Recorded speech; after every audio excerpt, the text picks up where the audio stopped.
Hi, my name is Eleandrew Cooper, and I am the publisher and editor at Horrific Scribblings and of the forthcoming book, Extremely Weird Splatter. It's an anthology of short stories that will fuse the raw power and energy of extreme horror and splatterpunk fiction with weird horror or weird fiction.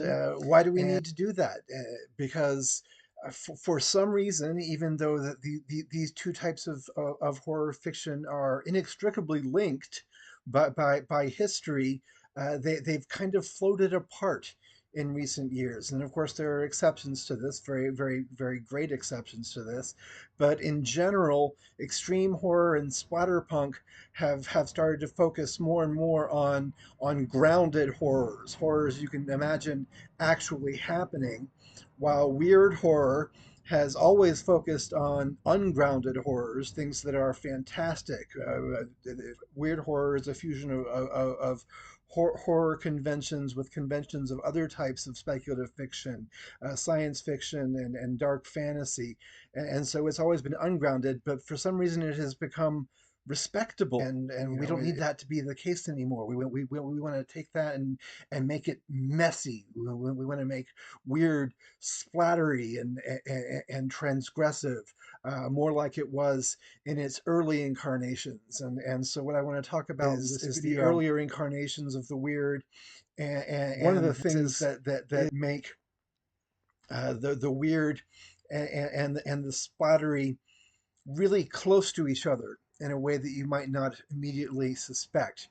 And what brings them together, in my mind, is the void, a very philosophical and intellectual issue. But also, so to start off, weird fiction, people mostly think about H.P. Lovecraft and pulp fiction of the 20s, 30s, and 40s, and that's not wrong. But weird fiction actually got started a little bit earlier. I think of J.S. Le Fanu's story Green Tea that he published in a collection in 1872. It's a very bizarre story. If it doesn't deserve to be called weird fiction, it's definitely a precursor to weird fiction. And so Le Fanu was maybe getting it started in the 1870s, and in the 1880s, and especially 1890s is really when it gets going. You have authors like Arthur Machen publishing The Three Impostors and The Great God Pan. Stephen King has talked a lot about The Great God Pan being a very influential work. H.P. Lovecraft talked about The Great God Pan being a very influential work. Robert Chambers publishing The King in Yellow. Even you can see influences of these types of authors in much more popular 1890s works like Bram Stoker's Dracula. Richard Marsh's The Beetle definitely has elements of the weird in it. Things transforming into other things, insects, for example, or other types of animals, a real instability in what defines the human. And this instability often involves, like in The Great God Pan or in The King in Yellow, greater beings. Beings that make the human small or insignificant by comparison. So we see this weirdness, weird phenomena combined with what we now refer to as cosmic horror.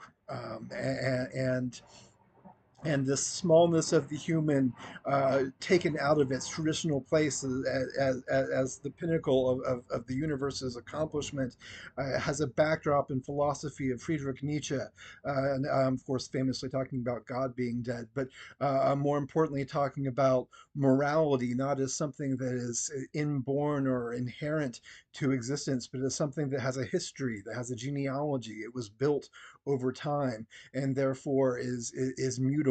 It isn't necessarily something that exists, and what we're left with is a vacuum. There's a moral vacuum there. There's a vacuum of meaning in the philosophical world that wasn't there before, and it's echoed in this horror fiction, where humans are left adrift in the cosmos without their mooring of importance that they used to have. And of course, Lovecraft does pick this up in the next generation of writers who are trying to cope with cosmic horror, but doing it with stories of monsters and madness. And Lovecraft's greatest achievement, I think, is one of his few novels, At the Mountains of Madness, where famously Antarctic expedition comes up against evidence of the great old ones who used to be on Earth, and they discover mountains beyond mountains that suggest an infinity of grandeur that makes humans insignificant. And then they discover evidence of a civilization that does that, and then survivors of that civilization, the monstrous Shoggoths, that even trying to comprehend is like being hit by an oncoming train. It just wipes out human comprehension because we're so insignificant beside that. So again, there's this void that the monstrosity, the weirdness of the monstrosity, makes us confront. And splatterpunk and extreme horror comes at that from a different direction. It comes from showing human frailty, splatter. The splatterability of the human body makes humanness itself kind of insignificant. We're so damned easy to kill. Our lives are just splatter on the wall. And if you read great splatterpunk writers, they use violence not just as entertainment, but to get at a kind of hollowness in human existence. Jack Ketchum is great at making you feel insignificant with his sublime takes on violence that points at the hollowness of the world. And Clive Barker could do that too, with his more fantastic, less grounded form of splatterpunk that established him in the 80s and has kept him going for decades. And certainly the grounded form of splatterpunk we get now points at that sort of nihilism too, but again, that nihilism has a kind of cosmic dimension to it.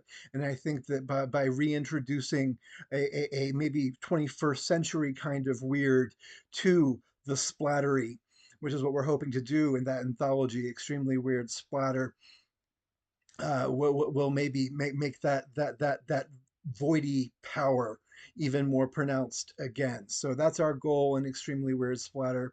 That's why we're hoping to get support in our Indiegogo crowdfunding campaign to make the anthology a reality. We've already got some great writers on board, so please check out our campaign. Think weird, think splattery. If you're an author, there on our campaign page, there's still time and a way to submit. So please have a look if you're interested in writing or if you're interested in reading and helping out. If you're interested in all things weird and splattery, again, we need your support. So thanks very much.